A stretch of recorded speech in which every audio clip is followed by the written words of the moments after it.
¿Qué tal, hermanos? Buenas tardes, ¿cómo están? Les invito a abrir nuestra Biblia en Génesis capítulo número 28. Esa es la cita que nos corresponde meditar en este jueves. Génesis 28, 16 y 17. Dice allí la palabra de Dios: Y despertó Jacob de su sueño y dijo: Ciertamente Jehová está en este lugar y yo no lo sabía. Y tuvo miedo y dijo: Cuán terrible es este lugar, no es otra cosa que casa de Dios y puerta del cielo. Miren, Jacob había cometido doble engaño. Primeramente, podemos decir que en cierta manera él engañó a su hermano quitándole la primogenitura. En segundo lugar, se burló de su anciano padre, también engañándolo y haciéndose pasar por su hermano Esaú. El odio de Esaú sobre su hermano fue tan grande que él prometió matar a su hermano apenas muriera su padre. Y claro, entonces Jacob tiene que huir de su casa y atravesar medio desierto para poder llegar hasta la casa de Labán, su tío. Labán es otro personaje bastante siniestro. Labán era tan mentiroso o más mentiroso y engañador que el propio Jacob. Y entonces, huyendo por el desierto en una de esas noches, Jacob se duerme y tiene un sueño. Y cuando Jacob se despierta, hace tres declaraciones que muestran cómo aquella visión impactó sobre su vida. Miren, en primer lugar, dice Jacob: Ciertamente Jehová está en este lugar y yo no lo sabía. Jacob, él ignoraba que Dios estaba con él. Tal vez Jacob pensó que en medio de su error, en medio de su pecado, porque había engañado de esta manera, él habrá pensado que Dios lo había abandonado, porque había mentido, porque había engañado, porque había robado la primogenitura de su hermano, y ahora él estaba sufriendo las consecuencias de ese engaño. Tuvo que huir de su casa, tuvo que abandonar su familia. Él ahí se habrá sentido solo, habrá sentido triste, y la tristeza de estar lejos de casa y la tristeza también de el desapego de su madre con quien él tenía más afinidad aparentemente por lo que dice la Biblia. Ahora, de pronto llega la noche, Jacob duerme y allí él tiene este sueño. Sueña con una escalera que estaba apoyada en la tierra y que en el otro extremo llegaba hasta el cielo. Y sobre esa escalera subían y bajaban ángeles. Algunos comentaristas dicen que esta escalera puede ser una figura de Cristo. Claro, Cristo es el medio por el cual el hombre puede conectarse con Dios. No tenemos otra manera de llegar a Dios si no es por medio del Señor Jesús. Esto es lo que dice 1 Timoteo 2:5. Dice: porque hay un solo Dios y un solo mediador entre Dios y los hombres, Jesucristo hombre. Ahora, volviendo a nuestra historia, cuando Jacob tiene aquel sueño, Dios se le aparece a Jacob y Dios le reitera la promesa que le había hecho a su abuelo Abraham y a su padre Isaac, y ahora le confirma que esa promesa va a ser para él. Jacob allí tiene un encuentro con Dios. Ahora, Jacob creía que Dios ya no tendría más nada que ver con él. Tal vez él habría perdido toda esperanza, porque claro, había cometido pecado, pero él ignoraba que Dios seguía estando cerca de él. Es que esto tal vez no lo podemos explicar o entender, pero así es la gracia de Dios. Y la verdad es que nosotros no somos mejores que Jacob. La verdad es que nosotros también necesitamos cada día la gracia de Dios. Santiago 4:6 dice que Dios resiste a los soberbios y da gracia a los humildes. La gracia está disponible para todos aquellos que se humillan delante de Dios, que piden perdón por sus faltas, por sus errores, por su pecado y abandonan ese pecado. Ahora, tal vez puede ser que nosotros alguna o muchas veces tal vez nos sintamos como Jacob. Sentimos que Dios ya no quiere saber más nada conmigo porque, claro, ya he pecado, me he equivocado tantas veces.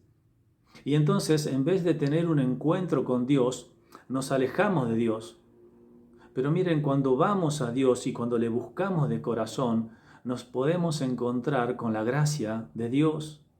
Dice Hebreos 4:16, acerquémonos pues confiadamente al trono de la gracia para alcanzar misericordia y hallar gracia para el oportuno socorro. Saben, yo creo que a veces algunos problemas espirituales y emocionales que sufren y que afligen al creyente es porque dejan o porque dejamos de acudir al trono de la gracia de Dios.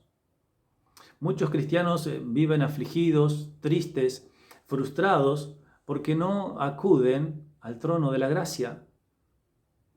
Dios nunca jamás va a aprobar el pecado, pero Él está siempre con los brazos abiertos para poder perdonarnos, restaurarnos y ayudarnos a dejar el pecado. En segundo lugar, la segunda declaración o la segunda cosa que dice Jacob, dice el versículo, Jacob tuvo miedo y dijo, cuán terrible es este lugar. Miren, la presencia de Dios causa temor en una persona cuando esta persona sabe que está en falta ante la santidad de Dios.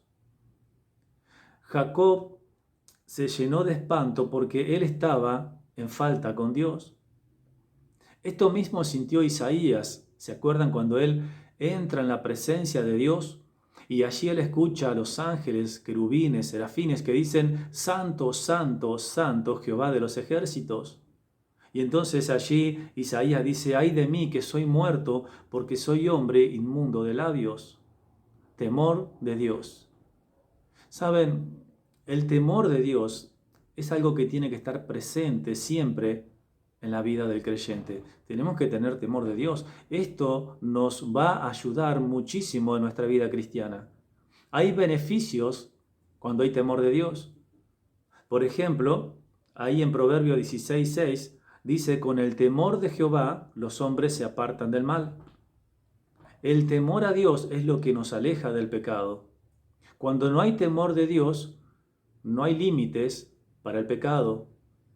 Y la verdad es que uno puede caer en los pecados más bajos que jamás se hubiera imaginado cometer.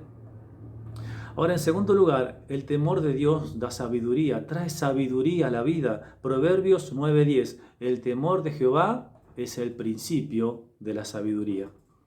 Por el contrario, cuando el hombre vive sin temor de Dios, bueno, entonces vive como un necio. En tercer lugar, el temor de Dios trae bienestar a la vida. Eclesiastés 8:12 dice, yo también sé que les irá bien a los que a Dios temen, los que temen ante su presencia, y que no le irá bien al impío, por cuanto no teme delante de la presencia de Dios. Miren, Dios es un Dios santo y el creyente es santo. Santidad significa apartarse, separarse, y es lo que el creyente debe hacer, separarse del pecado para poder vivir en la santidad. 2 Corintios 7:1 dice, limpiémonos de toda contaminación, perfeccionando la santidad en el temor de Dios. Dios dice, sed santos porque yo soy santo. En tercer y último lugar, la tercera declaración, dice Jacob, esto no es otra cosa que casa de Dios y puerta del cielo. Miren, Jacob huía de la casa de su padre y ahora se encuentra en un lugar donde él reconoce como casa de Dios y puerta del cielo. Y Jacob llamó a aquel lugar Betel, que significa casa de Dios. Y esto me habla de la presencia de Dios. No era el lugar físico, sino la presencia de Dios lo que hacía especial aquel lugar. Ahora, hago un paréntesis. Qué lindo es poder pensar y poder saber que Cristo y que la presencia de Dios habita en el hogar del creyente, o debería estar allí presente el Señor. Ojalá que también nuestro hogar sea casa de Dios y puerta del cielo, y que los demás puedan reconocer que en nuestro hogar está la presencia de Dios. Y entonces no hay nada mejor que estar en la casa de Dios, estar en su presencia. Estar en su presencia, dice el Salmo, en tu presencia hay plenitud de gozo. En su presencia hay gozo, en su presencia hay descanso, hay paz, hay santidad. David dice en el Salmo 84:10, porque mejor es un día en tus atrios que 1000 fuera de ellos. Escogería antes estar a la puerta de la casa de mi Dios que habitar en las moradas de maldad. Un coro que cantamos dice, no existe bien para mí que esté fuera de ti. Miren, fuera de Dios no hay nada bueno para el creyente. Que Dios bendiga su palabra y que Dios le bendiga ricamente en este día.